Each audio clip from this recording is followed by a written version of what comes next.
बालकांना प्रयत्नपूर्वक कसे घडवावे. प्रत्येक मूल भविष्यात आपल्या जीवनामध्ये मोठ्यात मोठे यश संपादन करू शकते, पण त्यासाठी त्याच्या पालकांनी त्याच्या सर्वांगीण विकासामध्ये पुरेपूर सहयोग देण्याची स्वतःची जबाबदारी मात्र पार पाडायला हवी. कोणतेच मूल जन्मजात महापुरुष नसते किंवा अयशस्वीही नसते. या दोन्ही स्थिती अशा गोष्टींच्या आधारावर निर्माण होतात ज्या बालपणात त्याच्या आईवडिलांनी त्यांच्यासाठी केल्या असतील. मुलांच्या सर्वांगीण विकासात आईवडिलांद्वारे उपेक्षा होण्याचे एक कारण असे की बालकांचा विकास कशा प्रकारे केला जावा याचे त्यांना ज्ञान नसते. दुसरे कारण असे की आईवडील आपल्या बालकांवर जीवापाड प्रेम करीत असल्यामुळे त्यास जगातील सर्वोत्कृष्ट बालक समजतात. ते पुढे महान व्यक्ती बनेल. त्यांना आपल्या मोहापोटी बालकाच्या स्वाभाविक तसेच सर्वसामान्य बाललीलांमध्ये महापुरुषांची लक्षणे दिसू लागतात. या संदर्भात एका मोहमयी मातेचे अत्यंत रोचक उदाहरण आहे. ती म्हणते, जेव्हा मी पहिल्यांदा माझ्या प्रिय कन्येस पहिल्या वर्गात दाखल करण्यासाठी घेऊन गेले, तेव्हा मला असा विश्वास होता की माझी 5 वर्षाची मुलगी आपल्या चातुर्यपूर्ण गोष्टी करेल तेव्हा तिच्या कुशाग्र बुद्धीवर सर्व शिक्षिका आश्चर्यचकित होऊन तिची प्रशंसा करू लागतील व अशी हुशार गुणी मुलगी लाभली म्हणून माझे अभिनंदन करू लागतील.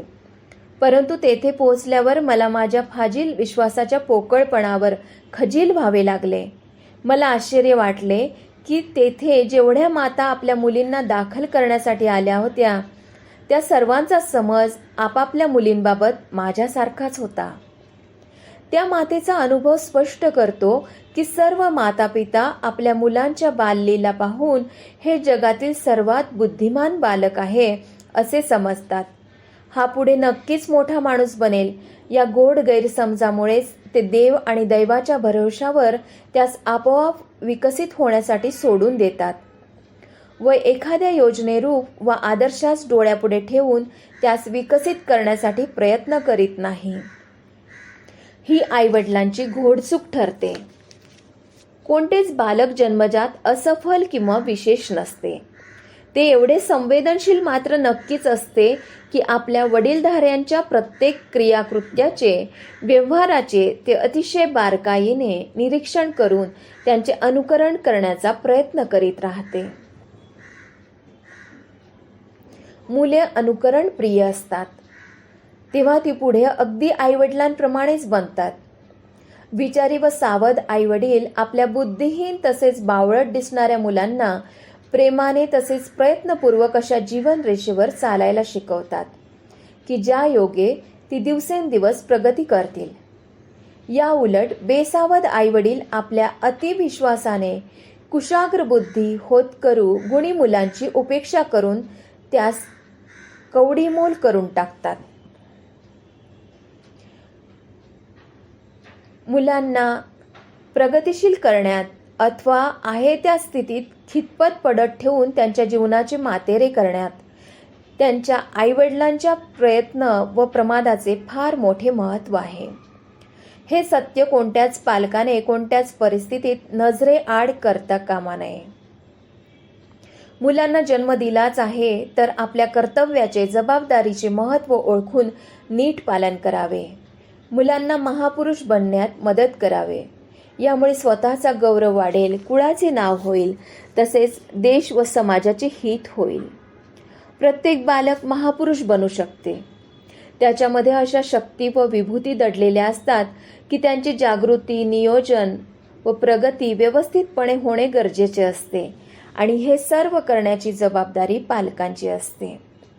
जगात एक नाही तर अशा हजारो महापुरुषांची उदाहरणे आहेत जे प्रारंभी खूपच निर्बुद्ध वाटत होते, परंतु प्रोत्साहन आणि अनुकूल वातावरण प्राप्त होताच ते जगाचे जाज्वल्यमान नक्षत्र बनले. डार्विन सुरुवातीस खूपच मंदबुद्धीचा बालक होता. त्याचे अभ्यासात थोडे देखील मन लागत नसे. अभ्यासात ढ सिद्ध झाल्यामुळे त्याला शाळेतून काढून टाकण्यात आले. शाळा सोडली तेव्हा तो स्वतःची मातृभाषा देखील बोलू शकत नव्हता. लोक त्याच्या वडिलांना हिणवायचे की तुमच्या घरात तर एक चांगलाच बुद्धू पैदा झाला आहे. तुम्ही त्याला शिकवू इच्छिता व तुमची अशी इच्छा आहे की तो जीवनात योग्य व महान बनावा, पण तुमचे स्वप्न तो धुळीस मिळवेल, सर्व प्रयत्न निष्फळ करून टाकेल.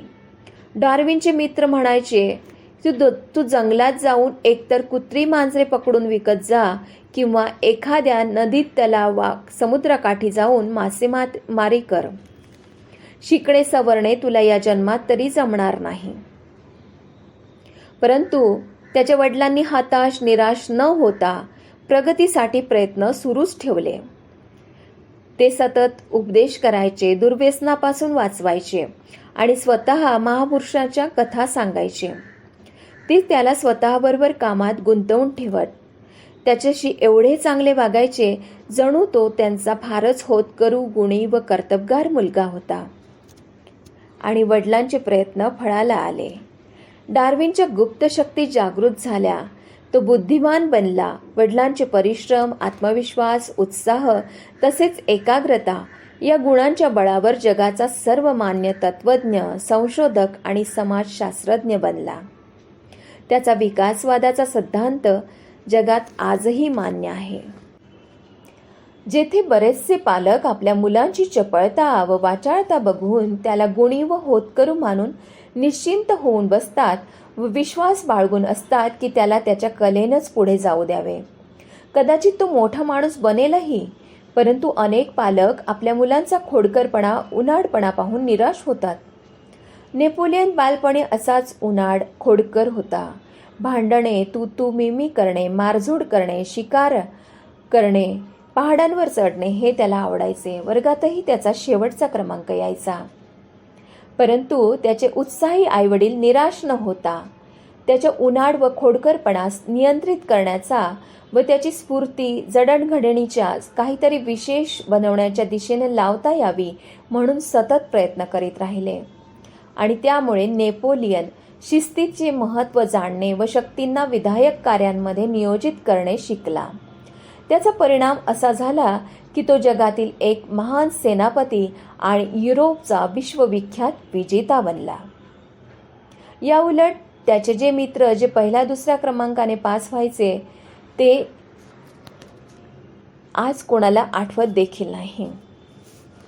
सर आयझॅक न्यूटन, ज्यांना ग्रह नक्षत्रांची गती आणि पृथ्वीच्या गुरुत्वाकर्षणाचा आद्य संशोधक मानले जाते, ज्यांची देणगी आज सुद्धा वैज्ञानिक व नक्षत्रवेत्त्यांसाठी प्रकाशस्तंभ बनून आहे, ते लहानपणी खूपच मंदबुद्धीचे बालक म्हणून समजले जात होते. लिहिण्या वाचण्यात अभ्यासात एवढे कुमकुवत विद्यार्थी होते की त्यांना शेवटच्या बाकावर बसवले जायचे. त्यांना एक छंद होता खेळणी बनवण्याचा. त्यांच्या आईवडिलांनी त्यांच्या या वृत्तीस कधीच टोकले नाही आणि हतोत्साहित देखील केले नाही. ते ज्या कार्यात स्वतःला तल्लीनतेने झोकून देत असत त्या कार्यात त्यांना ते मग्न राहू द्यायचे. फक्त एवढेच लक्ष ठेवायचे की आपला मुलगा त्या कलेमध्ये प्रगती करीत आहे की नुसताच वेळ वाया घालवित आहे. आईवडिलांच्या समजदारीचे फळ असे मिळाले की त्याच खेळणी बनवणाऱ्या बालक न्यूटनने हवेवर चालणारी चक्की, पाण्यावर चालणाऱ्या घड्याळाचा शोध लावला. त्याचेच विकसित रूप आज आपण मोठमोठ्या पीठगिरण्या व तऱ्हेतऱ्हेच्या सुंदर घड्याळांच्या रूपात पाहत आहोत. ते अशक्त व मंदबुद्धी बालक आईवडिलांच्या सावध पावित्र्यामुळेच महान गणितज्ञ आणि यथार्थ विज्ञानवेत्ता झाले.